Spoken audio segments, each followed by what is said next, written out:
성경학교는 금요일부터 시작되죠. 성경학교 주제가 뭐예요? 주제 아는 사람. 함께 세워가요. 따라합시다. 함께 세워가요. 다 같이 하겠습니다. 함께 세워가요. 뭘 세운단 말일까요?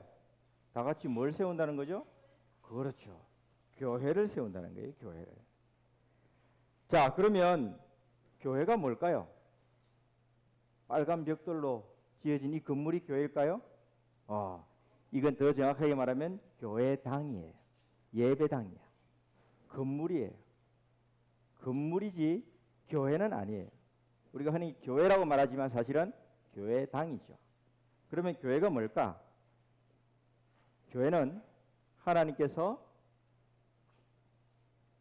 우리를 불러서 예배하도록 모인 이 모임이 바로 교회예요. 따라합시다. 교회는 하나님을 예배하는 모임입니다. 하나님을 예배하러 모인 사람들, 바로 지금 모인 저와 여러분, 우리가 교회예요. 따라합시다. 우리가 교회입니다. 하나님은 우리를 불러 모아서 교회로 만드셨어요. 그래서 이 교회를 이제 하나님께서 튼튼한 교회로, 건강한 교회로 세워가기를 원하시는 거예요. 중요한 건 사람이 이 교회를 만드는 게 아니라는 거예요. 이 교회를 세우고 튼튼하고 건강하게 자라게 하시는 분 누구인가? 바로 하나님이십니다. 하나님이 이 교회의 건축가시고 이 교회의 주인이 되시는 거예요. 따라합시다. 하나님이 교회의 주인이고 건축가입니다. 여러분, 집을 지을 때 누구 말을 제일 잘 들어야 될까요? 집을 짓는데 엄마 아빠 건축가신가? 그러면 엄마 아빠 말로 잘 들어야 되지만 집을 짓는다고 생각해 보세요. 건물을 짓는다. 이 건물을 건축하려고 계획을 짜고, 그죠? 모든 것을 다 설계하고 준비한 그 건축사의 말을 잘 들어야 되겠죠? 그 사람이 제일 잘 알잖아. 기초를 어떻게 놓고, 벽은 어떻게 하고, 지붕은 어떤 모양으로, 문은 뭘 달고, 하나님께서 다 계획하시고 준비하셨어요. 이 교회를 위해서. 그래서 우리는 건축가이시고 주인이신 하나님께 우리는 온전히 순종해야 되는 거예요. 그래야 교회가 잘 설 수 있어요. 따라합시다. 하나님께 순종해야 교회를 잘 세웁니다. 막 내 마음대로 나는 벽을 이렇게 만들 거야. 나는 문을 저렇게 달 거야. 그렇게 하면 집이 나중에 이상하게 돼요. 잘못 벽이 세워지고 문이 달리면 무너질 수도 있는 거예요. 그래서 건축가의 그 계획대로 잘 세워가는 것. 이게 제대로 집을 짓는 방법이에요. 그런데 하나님은 우리를 교회로 불러서 교회로 지어 가시는데 나 혼자 그냥 예수님 믿고 예배드리고 살도록 하지 않았어요. 여러분 생각해 보세요. 벽돌이 한 장 있어요. 벽돌이. 이 벽돌 한 장만 있으면 집이 돼요? 집이 되려면 어떻게 해야 돼? 벽돌을 쌓아 올려야죠. 많은 벽돌을 서로 붙이고 세우고 연결해서 그래야 온전한 집이 될 수 있죠. 교회도 마찬가지예요. 나 혼자 예수님 잘 믿는다고 열심히 말씀 읽고 기도만 한다고 교회가 되는 게 아니에요. 함께 해야 됩니다. 따라합시다. 함께 세웁시다. 그래서 함께 세워야 되는 거예요. 함께 세우려면 우리는 어떻게 해야 되느냐? 먼저는 주인이신 하나님과 손을 잡아야 됩니다. 그리고 옆에 있는 다른 사람들과 손을 잡아야 돼요. 여러분 한번 목사님 따라해 보세요. 옆에 있는 사람은 손을 잡아보세요. 지금 손을 잡아보세요. 여기도 한번 잡아보세요. 손을 잡아야 돼요. 함께 손을 잡으세요. 네. 함께 교회를 세워가야 합니다. 나 혼자가 아니에요. 그래서 목사님 따라 합시다. 우리는 교회입니다. 우리는 하나님의 교회를 세우는 소중한 벽돌입니다. 내 생각, 내 고집, 내 힘이 아니라 교회의 주인이신 하나님의 말씀에 순종하겠습니다. 아멘. 이번 여름 성경학교 때 이 말씀을 잘 배워서 하나님이 원하시는 아름다운 교회로 서가시기를 주님의 이름으로 축복합니다.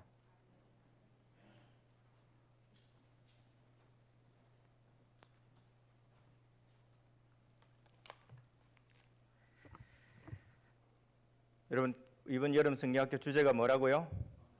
함께 세워가요입니다. 함께 세워가요. 오늘 설교의 제목도 사실 함께 세워가요죠. 네, 함께 세워가요. 따라합시다. 함께 세워가요. 우리 어린 아이들부터 어른들까지 하나님께서 원하시는 교회를 함께 세워가기를 바랍니다. 여러분 성경은 처음부터 끝까지 하나님이 누구신지를 우리에게 알려줍니다. 그래서 성경을 하나님의 계시라고 그렇게 부릅니다. 하나님이 누구신지, 하나님이 이 세상을 어떻게 만드셨고 우리를 어떻게 구원하시는지, 그리고 마지막 날에 어떻게 심판하는지에 관한 하나님이 하시는 일로 가득 차 있습니다. 이 성경에는. 동시에 성경에는 하나님의 백성에 관한 이야기로 가득 차 있습니다. 어떤 이야기로 가득 차 있다고요? 하나님의 백성. 성경에는 교회가 어떻게 시작되었는지, 하나님의 백성이 교회거든요. 교회가 어떻게 시작되었는지, 교회가 어떻게 하나님을 섬겨야 하는지, 혹시라도 교회가 하나님을 잘못 섬기면 어떤 아픔이 생기는지 자세히 나와 있습니다. 이 성경이에요. 하나님을 믿는 성도라면 성경이 가르쳐주는 대로 믿고 성경이 알려주는 대로 살아야 마땅합니다. 교회가 무엇인지, 교회 생활을 어떻게 해야 하는지 마찬가지입니다. 이번 여름 행사 기간에 우리 아이들뿐만 아니라 우리 모든 성도들이 성경이 말하는 참된 교회와 교회 생활이 무엇인지를 잘 배우게 될 것입니다. 그래서 내가 원하는 교회 생활이 아니라 성경이 가르치는 교회의 모습을 잘 배우고 실천하는 저와 여러분 되시기를 바랍니다. 그래서 오늘은 교회가 뭔지, 그리고 이 교회를 누가 세운지에 관해서 설교하도록 하겠습니다. 그래서 오늘 설교의 주제는 이것입니다. 함께 따라합시다. 교회답게 올바르게 살아갑시다. 어떻게 살아가자고요? 교회답게 올바르게 살아갑시다. 두 가지를 말씀드립니다. 첫째는 교회는 하나님이 예배를 위해 부르신 백성의 모임이라는 겁니다. 따라합시다. 하나님이 예배를 위해 부르신 백성의 모임입니다. 뭐가 그렇단 말이죠? 교회가요. 교회가 그런 곳입니다. 하나님이 예배를 위해서 불러 모은 백성들의 모임, 이게 교회예요. 교회가 무엇인지를 알아보기 전에 먼저 교회가 아닌 것 네 가지를 먼저 살펴보겠습니다. 교회가 아닌 것 네 가지. 뭘까요? 첫 번째는 교회는 장소나 건물이 아닙니다. 따라합시다. 장소나 건물이 아닙니다. 앞에서도 말씀드렸습니다. 교회당, 장소는 중요해요. 우리가 예배를 드리고 서로 교제하려면 건물, 장소가 필요합니다. 하지만 그렇다고 해서 이 건물 자체가, 장소 자체가 교회는 아니에요. 교회당이죠. 두 번째, 교회가 아닌 것, 친목회나 사교단체가 아니라는 겁니다. 따라합시다. 친목회나 사교단체가 아니다. 마음 맞는 사람끼리 모여서 커피 마시고 취미, 직업, 나이, 고향이 같아서 뭉치는 모임, 그게 교회가 아닙니다. 교회는 그런 모임이 아니에요. 교회는 내 마음에 드는 사람들과만 어울리는 동호회가 아닙니다. 세 번째, 교회가 아닌 것, 정치단체나 사회단체도 아니라는 겁니다. 따라합시다. 정치단체나 사회단체가 아니다. 오늘날 많은 교회가 빠지는 위험 중 하나가 바로 특정 정치 이념이나 정당을 지지하는 것을 마치 신앙이라고 착각하는 거예요. 설교단이 정치적 선동의 도구가 되면 안 됩니다. 물론 신자는 국민으로서 정부가 잘하는 일을 칭찬하고 하나님의 말씀에 위배되는 일에는 합법적으로 저항할 수 있습니다. 하지만 교회가 특정 정치 이념이나 정당을 절대적인 진리인 것처럼 선언하면 안 된다는 뜻입니다. 우리는 그 정책이 성경적 가치에 맞는지 아닌지를 분별하고 성도답게 책임 있게 말하고 행동해야 합니다. 교회와 정치단체를 혼돈하면 안 된다는 뜻이죠. 마지막 교회가 아닌 것. 네 번째, 힘 있는 개인이나 회의의 소유물이 아니다입니다. 따라합시다. 힘 있는 개인이나 회의의 소유물이 아니다. 교회 안에는 힘 있는 사람들이 항상 있습니다. 돈이 많은 사람, 사회적 지위가 높은 사람, 교인들의 지지를 받는 사람 등등 이런 사람들이 힘이 있어요. 하지만 아무리 힘 있는 사람이라도 교회를 자기 마음대로 좌지우지해서는 안 됩니다. 당회나 재직 직회와 같은 회의조차도 스스로 교회의 주인이라고 착각하면 안 된다는 거죠. 교회는 사람이나 회의의 소유물이 아니기 때문에 그렇습니다. 그렇다면 진짜 교회가 뭘까요? 진짜 교회. 교회는 하나님께서 예배를 위해 불러내신 백성들의 모임입니다. 따라합시다. 하나님께서 예배를 위해 불러내신 백성들의 모임입니다. 이게 교회예요, 여러분. 오늘 읽은 에베소서 1장 3절에서 5절까지 말씀을 보면 하나님 아버지께서 창세전에 우리를 선택하셨고 하나님의 기쁘신 뜻대로 우리를 예정하셨다고 말씀합니다. 교회는 사람이 아이디어를 내어서 만들어진 모임이 아니라는 거예요. 교회의 시작은 언제나 하나님이십니다. 하나님이 은밀하게 선택하셨고 부르신 결과로 모인 사람들이 바로 교회입니다. 이 모임이 바로 교회예요. 우리가 교회입니다. 하나님께서 우리를 선택하고 예정하여 교회로 부르신 목적이 뭘까요? 무엇을 위해서 우리를 불렀을까요? 크게 두 가지가 있습니다. 첫째는 우리를 구원하기 위해서입니다. 따라합시다. 구원하기 위해서입니다. 죄로 인해서 영원히 죽을 수밖에 없는 우리를 구원하시려고, 하나님의 자녀로 천국 백성으로 구원하시려고 하나님께서 우리를 예정하시고 교회로 부르셨어요. 두 번째 이유가 있습니다. 두 번째 이유는 특별한 사명을 주기 위해서입니다. 따라합시다. 특별한 사명을 주기 위해서입니다. 우리를 구원하는 것뿐만 아니라 사명을 주기 위해서예요. 어떤 사명일까요?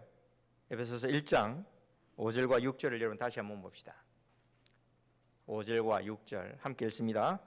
그 기쁘신 뜻대로 자기의 아들들이 되게 하셨으니 이는 그가 사랑하시는 자 안에서 우리에게 거저 주시는 바 그의 은혜의 영광을 찬송하게 하려는 것이라. 아멘. 그의 은혜의 영광을 찬송하게 하려는 것. 하나님께서 우리를 택하고 예정해서 예수님 안에서 하나님의 자녀들이 되게 하신 특별한 목적이 뭐냐? 그게 바로 하나님의 은혜의 영광을 찬송하는 것입니다. 다르게 말하면 예배하는 것입니다. 하나님을 예배하는 삶을 살도록 우리를 부르신 거예요. 예배가 우리의 사명입니다. 여러분, 구원은 개인이 받습니다. 한 사람 한 사람이 예수님 믿어야 구원을 얻습니다. 부모가 예수님을 믿는다고 저절로 자녀들이 구원을 받는 게 아니죠. 아내가 예수님을 믿는다고 남편이 덤으로 구원을 얻는 것도 아닙니다. 하나님은 우리 한 사람 한 사람을 부르십니다. 구원해 주십니다. 하지만 구원받은 신자는 반드시 교회라는 공동체로 모이게 하셨어요. 하나님은 우리가 골방에서 혼자 하나님을 예배하도록 부르시지 않았단 말입니다. 예수 믿는 우리가 혼자서 그냥 기도하고 성경 읽고 그렇게 찬송하고 하면 그게 교회다 이렇게 말씀하지 않았다는 거예요. 함께 모이게 하셨어요. 여러분 성경을 보세요. 아브라함을 부르실 때 그의 가족과 그의 후손이 다 함께 제단 앞에서 하나님을 예배했습니다. 이스라엘 백성이 이집트에서 종살이 할 때도 모세를 통해서 그들을 건져내신 이유도 마찬가지입니다. 그들을 이집트의 왕의 노예에서 해방시키는 것 정도가 아니라 하나님의 백성으로 삼아서 하나님을 마음껏 예배하도록 그들을 탈출시켰습니다. 출애굽한 거예요. 출애굽 목적이 단지 이집트 탈출이 아니라 탈출해서 하나님을 예배하도록 하는 겁니다. 그래서 광야에서 이스라엘 백성들이 제일 먼저 만든 게 뭐죠? 뭘 만들었습니까? 광야에서 성막을 만들었잖아요. 성막을 만들어서 하나님 앞에 예배하게 했습니다. 제사장을 세우고 레위 지파를 특별히 그 성막을 운영하는 직분을 맡겨서 온 이스라엘 백성들이 하나님을 예배하도록 했습니다. 여러분, 하나님께서 저와 여러분을 구원하신 뒤에 곧바로 천국에 데려가지 않고 이 땅에 남겨두신 이유가 뭘까요? 이제 예수님 믿고 천국 가니 바로 죽어서 천국 가면 제일 좋겠는데, 근데 아직 우리가 살아남아 있어요.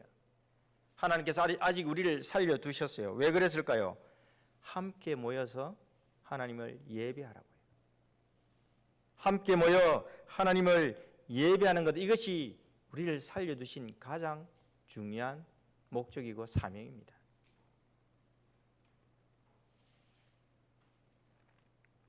교회가 해야 할 가장 중요하고 우선적인 일이 바로 하나님을 예배하는 것입니다. 오늘 이 자리에 모인 우리 유초동부 친구들, 목사님 쳐다보세요. 우리 중고동부, 그리고 우리 청년, 그리고 우리 어르신 성도 여러분, 하나님께서 121년 전에 이 땅에 초대 교회를 세우셨어요. 빨간 벽돌의 건물이 아니라 예배하는 사람들을 불러 모으셨어요. 121년 전에. 그리고 오늘 저와 여러분을 초대 교회의 회원으로 불러주셨습니다. 하나님을 예배하는 것이 저와 여러분 그리고 우리 자녀들의 거룩한 습관이 되기를 간절히 바랍니다. 매주 모여 하나님을 예배하고 또 평생토록 하나님만 예배하며 살아가는 것, 이것이 하나님께서 우리에게 주신 사명이고 우리가 해야 할 일입니다. 우리를 평생 예배자로 불러주신 그 크신 하나님의 은혜에 감격하면서 날마다 하나님을 찬송하고 예배하며 사는 저와 여러분, 우리 초대 교회가 되기를 간절히 바랍니다. 두 번째입니다. 교회의 기초와 중심은 예수님이시라는 것입니다. 따라합시다. 교회의 기초와 중심은 예수님이십니다. 교회는 건물이 아니라 그랬습니다. 교회는 사람입니다. 하나님께서 불러 모으신 예배하는 공동체입니다. 그런데 성경은 이 교회를 설명할 때 눈에 보이는 건물에 자주 비유합니다. 특별히 교회를 하나님의 전이라고 부르고 하나님의 집이라고 부릅니다. 집, 성전 다 건물이잖아요. 오늘 우리가 두 번째로 읽은 에베소서 2장 20절에 보면 이렇게 되어 있죠. 다시 한번 볼까요? 2장 20절 다 같이 읽습니다. 너희는 사도들과 선지자들의 터 위에 세우심을 입은 자라. 그리스도 예수께서 친히 모퉁이 돌이 되셨느니라. 아멘. 여러분, 이 말씀은 교회의 기초와 중심이 누구인지를 분명하게 알려줍니다. 교회의 기초, 교회의 터는 사도들과 선지자들이 전해준 예수님과 예수님의 말씀입니다. 그리고 예수님은 교회의 모퉁이 돌이 되셨습니다. 여러분, 모퉁이 돌이 뭔지 아십니까? 우리 아이들 모퉁이 돌이 뭔지 알아요? 여러분, 사진을 한번 보세요. 제가 사진 가졌습니다. 저 모서리에 있는 제일 밑에 있는 가장 크고 튼튼해 보이는 돌 있죠? 저게 모퉁이 돌이에요. 옛날에 돌로 집을 지을 때 두 벽이 이 만나는 모서리 바닥에 가장 먼저 놓는 크고 단단한 돌, 저게 모퉁이 돌입니다.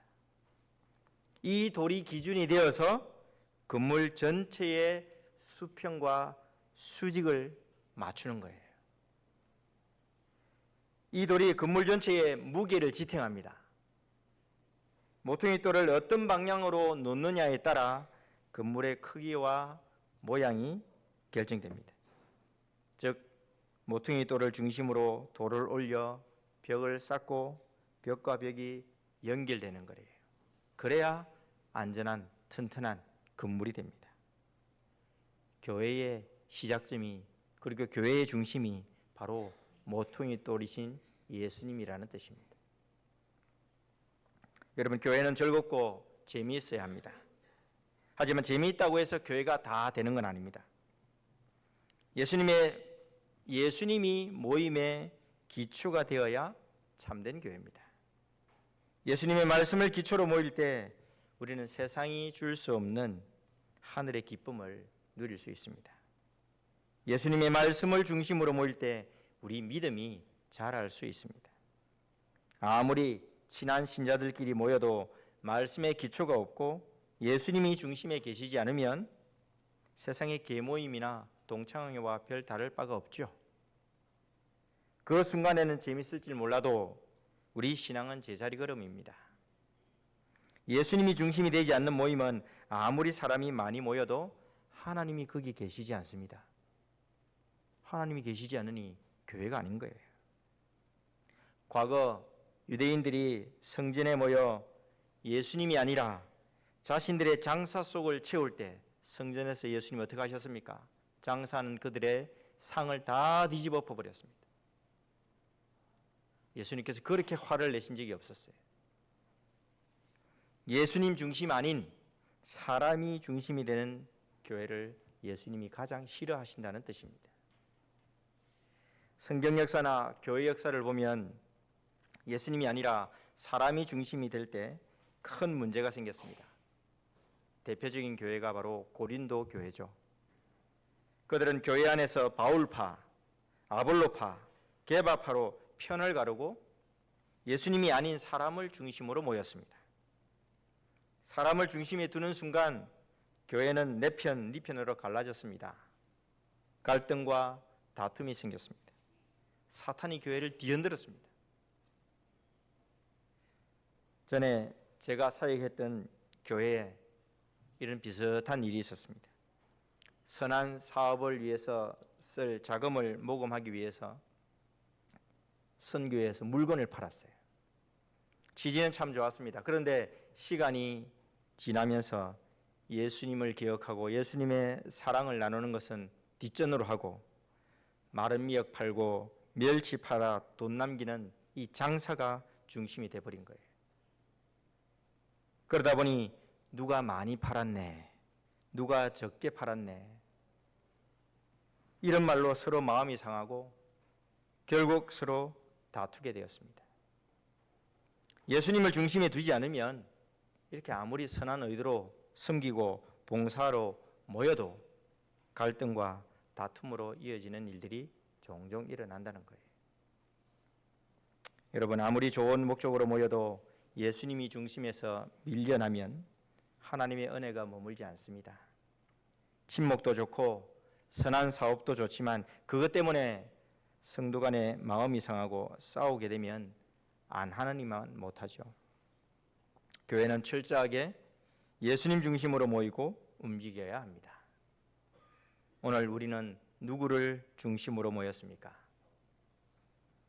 우리는 예수님을 기초로 삼고 예수님의 말씀을 듣기 위해서 이 자리에 모였습니다.